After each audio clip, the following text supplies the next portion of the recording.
हमारा प्यारा ग्रह पृथ्वी, विशाल ब्रह्मांड में नीला नखलिस्तान। क्या आपने कभी सोचा है कि यह कैसे बना? जीवन से भरपूर इस खगोलीय पिंड के पास बताने के लिए एक कहानी है। एक कहानी जो शुरू होती है कॉस्मिक धूल से, आगे बढ़ती है आग की लपटों से और खत्म होती है जीवन के चमत्कारिक आगमन पर। पृथ्वी की उत्पत्ति को समझना बहुत जरूरी है। इससे हमें अपने अतीत को समझने में मदद मिलती है। यह उन ताकतों का पता लगाता है जिन्होंने हमारे वर्तमान को आकार दिया, और यह हमें एक टिकाऊ भविष्य की ओर ले जाता है। यह वीडियो समय के माध्यम से एक सफर पर निकलता है। हम पृथ्वी की रचना के बारे में प्राचीन मान्यताओं को जानेंगे।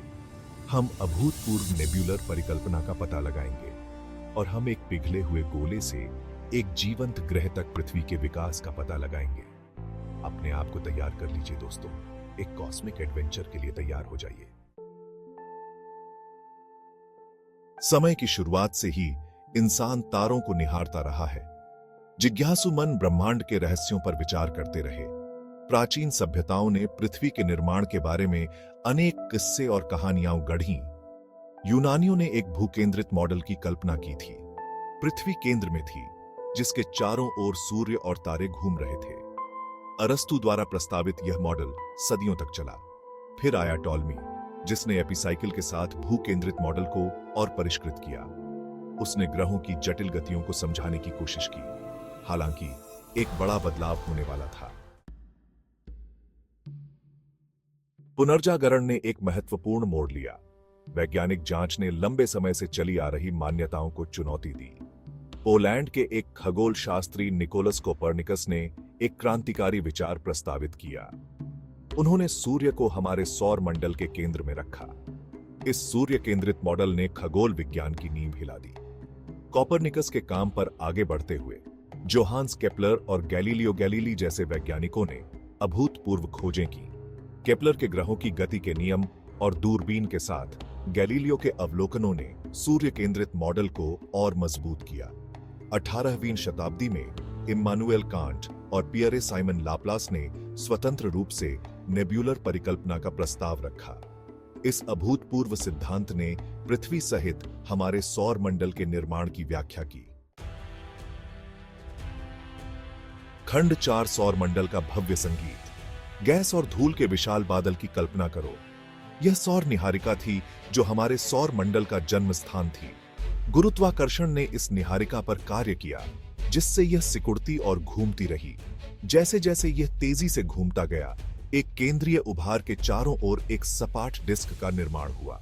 प्रोटोप्लैनेटरी डिस्क नामक इस डिस्क ने ग्रह निर्माण में महत्वपूर्ण भूमिका निभाई।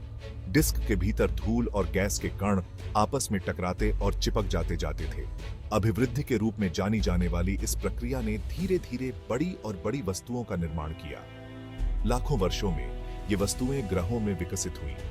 इन ग्रहों ने बदले में अधिक सामग्री जमा की और अंततः उन ग्रहों का निर्माण किया जिन्हें हम आज जानते हैं। खंड 5 पृथ्वी का ज्वलंत जन्म और परतों का वैभव। प्रोटोप्लैनेटरी डिस्क की घूमती हुई अराजकता के भीतर पृथ्वी ने आकार लेना शुरू कर दिया। टकराव से भारी गर्मी उत्पन्न हुई, जिससे युवा ग्रह पिघल गया। लोहा और निकल जैसी सघन सामग्री केंद्र की ओर डूब गई, जिससे कोर का निर्माण हुआ। सिलिकेट जैसी हल्की सामग्री सतह पर आ गई। विभेदन नामक इस प्रक्रिया के कारण पृथ्वी की अलग अलग परतें बनी: कोर, मेंटल और क्रस्ट। प्रारंभिक पृथ्वी एक हिंसक जगह थी। क्षुद्र ग्रहों और धूमकेतुओं द्वारा इस पर बमबारी की गई, जिससे इसकी सतह पर निशान पड़ गए। इन प्रभावों ने पानी और अन्य वाष्पशील यौगिकों को भी पहुंचाया, जो जीवन के लिए आवश्यक हैं। खंड 6 जीवन की चिंगारी स्टारडस्ट से कोशिकाओं तक। जैसे जैसे पृथ्वी ठंडी होती गई, जीवन के लिए अनुकूल परिस्थितियां बनती गईं। जल वाष्प संघनित होकर महासागरों का निर्माण हुआ। वातावरण, जो शुरू में ज्वालामुखी गैसों से बना था, धीरे धीरे बदल गया। इस आदिम सूप में जीवन के निर्माण खंड कार्बनिक अणु बनने लगे। जीवन की उत्पत्ति की सटीक प्रक्रिया एक रहस्य बनी हुई है। हालांकि वैज्ञानिकों का मानना है कि सरल कार्बनिक अणुओं ने स्वयं को अधिक जटिल संरचनाओं में इकट्ठा किया, जिससे अंततः पहले जीवन रूपों का निर्माण हुआ। ये प्रारंभिक जीवन रूप एकल कोशिका वाले जीव थे, जो बैक्टीरिया के समान थे। वे पृथ्वी के शुरुआती महासागरों में पनपे, जिससे अरबों वर्षों के विकास का मार्ग प्रशस्त